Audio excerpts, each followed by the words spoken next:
বাড়ির আঙ্গিনায় যদি একটু জায়গা থাকে তাহলে একটু পরিশ্রম দিলে হয়তো দেখা গেল যে কাঁচা বাজারে অনেক সংসার যে টাকাটা সেটা কিন্তু বেঁচে যাবে। কারণ এবার আমি বাজারে গিয়ে ধুন্দুলের কয়েকটা চারা আনিয়েছিলাম, তারপরে মরিচ গাছের চারা দেখতে পারতেছেন খুবই মরিচ ধরছে। এটা কালো জাতের একটা মরিচ। আর এই পাশে একটা মরিচ গাছ লাগাইছিলাম, এটা আকাশি মরিচ। দোকানদার বলেছিল যে মরিচ সেই রকম ধরবে, আসলেই অনেকগুলো মরিচ ধরছে ছোটো গাছ হিসেবে।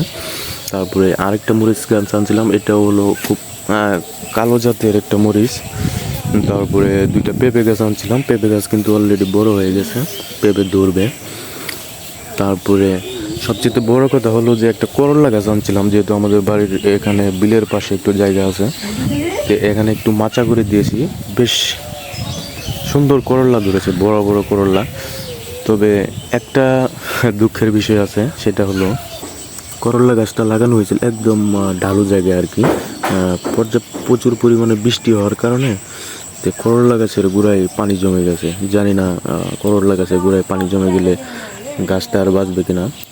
প্রচুর পরিমাণে করলা আসছিল, সেই অনেক মানে বড় বড়, মানে দোকানদার যেরকমটাই বলেছিল সেরকমটাই অনেক করলা ধরেছে। কিন্তু এটাই আমার সবচেয়ে খারাপ লাগলো, যে পানি জমে থাকার কারণে এখন গাছটা বাঁচে কিনা।